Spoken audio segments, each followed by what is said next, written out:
Welcome back to my channel. In the previous videos, we've talked about how to model different problems using LP, linear programming. In this video, we're going to take an example. And in this example, it says, recall the minimum guard set. That's the minimum vertex cover problem. And we have discussed the minimum vertex cover problem, I think in 3 videos before this one. So this is a graph that has vertex and edges. So we want to write the LP formulation for the minimum guard set on the following bipartite graph. So let's solve this. So for the first vertex, vertex 1, we can call that x1. Let's call this x. We can just add x's here. X, x, x. So every vertex, we are going to write it as x sub v1. So what is our goal? If you remember the vertex cover video, we said our goal was to find a minimum sized subset of vertices that cover all edges. So that still is our goal. We want to find minimum sized subset of vertices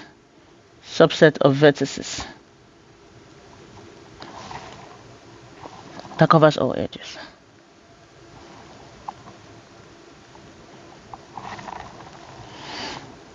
So like I said, our variables, we have x sub vi for each vertex, right? So in this case, we have x sub v1 to x sub v8.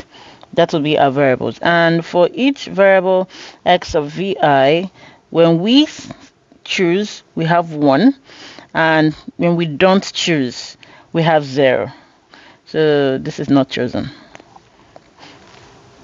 Now the next thing is we write out our objective function. So what would our objective function be? Remember, our goal is to minimize, right? To find the minimum sized subset of vertices that covers all edges. So this means that our objective function will be to minimize. So we want to minimize xv1 plus xv2 all the way to xv8. Or we could just say we want to minimize xvi's, where I is from 1 to 8. So this does it. And we look at our constraints. What's our constraint? Constraint number 1 is that we have this. Each vertex is either chosen or not chosen. So that is the first constraint. And the second constraint would be formulated using this diagram, the relationships in this diagram. So let's see. So if we have xv1, it covers xv5, xv7, because this goes from xv1 to xv5. So let's formulate that anyway. So here we have xvu from one vertex to the other. Let's say this is xv plus xu would either be greater than or equals 1 for each edge. We explained this in detail in the video for the formulation, where we talked about the modeling of vertex covers using LP. So this is a constraint, right? This is our first constraint. This is the other constraint. For each edge, let's say for edges v and u. So getting back to what I was saying, if we have xv1, which is connected to xv5, connected to xv7, connected to xv8, this means that xv1 plus xv5 would be greater than or equals 1. So we have xv1 plus xv5 will be greater than or equals 1. xv1 plus xv, what else is it connected to? xv7 will be greater than or equals 1.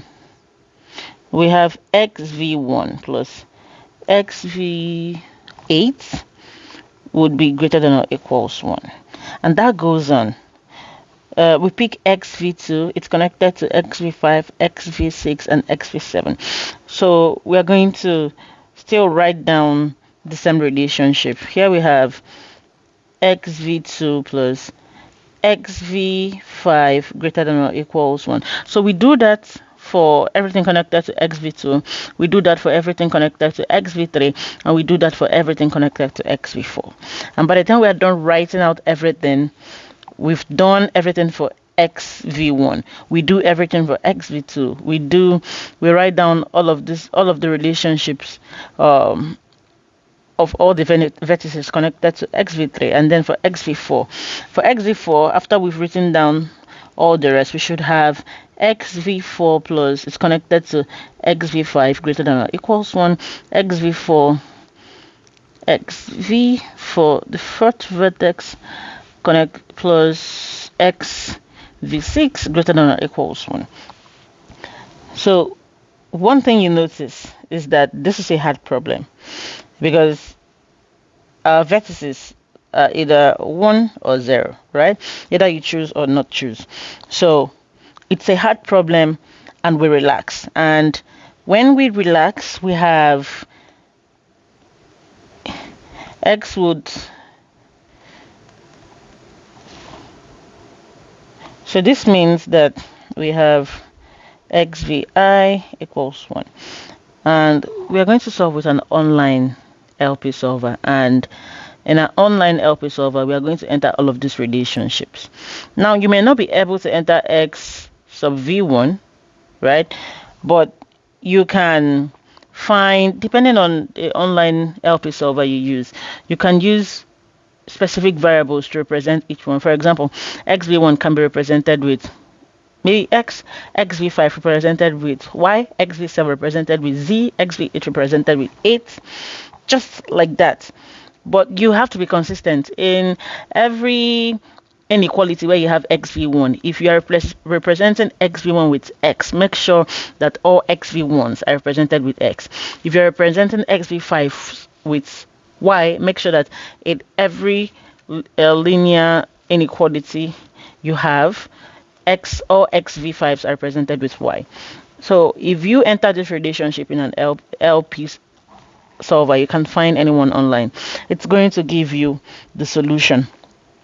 Now the solution may differ, so it could give you something that looks like this. Maybe xv1 equals 1, x v2 equals 1, maybe xv6 equals 0. But it's going to give you something like this if you indicated that you wanted your answers in integers, if you wanted integers. But you get the opportunity to say if you want your answers in integers or you want it in its relaxed form, like this. If you chose something like this, you'd probably have answers that look like this: 0.5, xv2 equals 0.5. So we're going to end this video here. In our next video, we'll probably take one more example from writing the LP formulation for a maximum independent set.